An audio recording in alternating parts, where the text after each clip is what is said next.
24 Days of Wonder. 24 stories from my 19 years with Santaland on 34th Street. Story 23, Nicole and Michelle.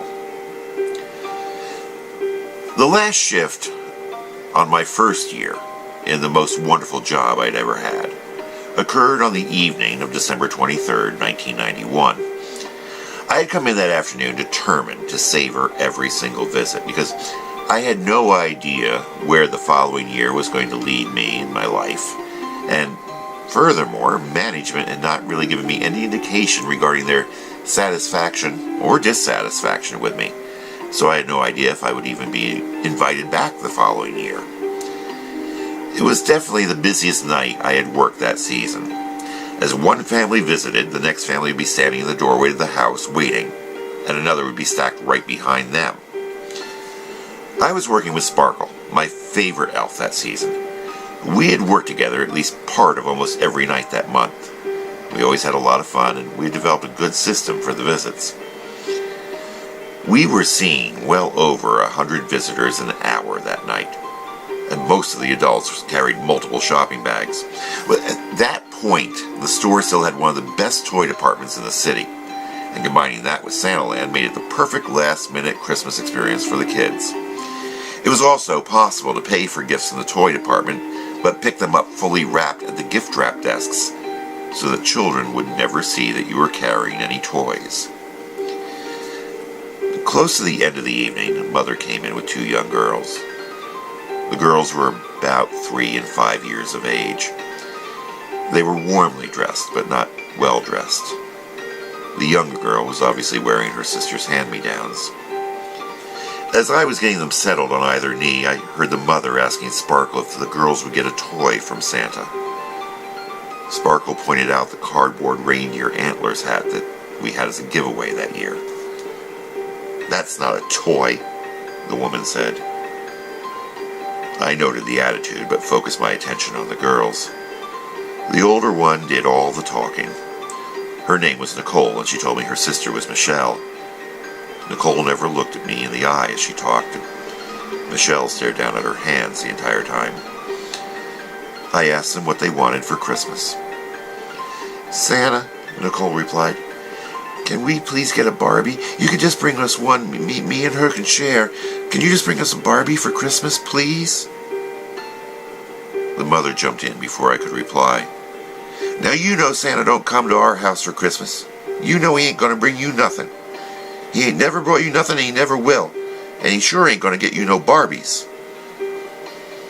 I was totally taken aback. I scrambled for something to say, but the mother continued, "You tell him why he don't bring you nothing. You tell him." Totally defeated, with tears rolling down her cheeks, Nicole said, "'Cause we poor." My heart was breaking.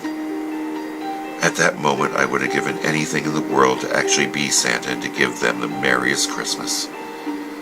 But there was nothing I could do. I didn't even know what to say. Then Sparkle broke the silence. "Santa, don't we have Nicole and Michelle's gifts here this year?" I looked at her. What was she talking about? All we had in the house were old, dust-covered dolls that had been hot glued to the shelves years ago, and a bunch of empty gift-wrap boxes that were part of the decor. There was no... I realized that Sparkle was holding 2 good-sized, beautifully wrapped boxes.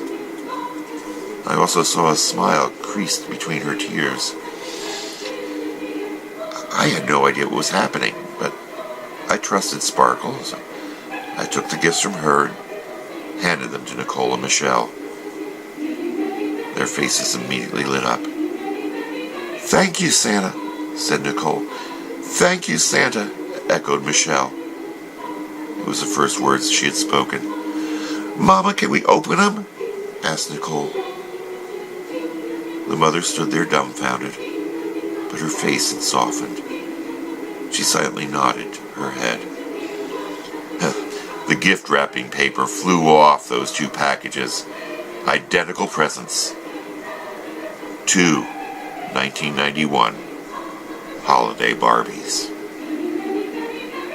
The girls both hugged me. Their mother started crying and thanking me and blessing me.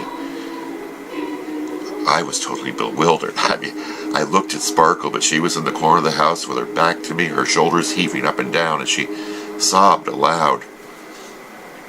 I thought for a moment that maybe I actually was Santa Claus.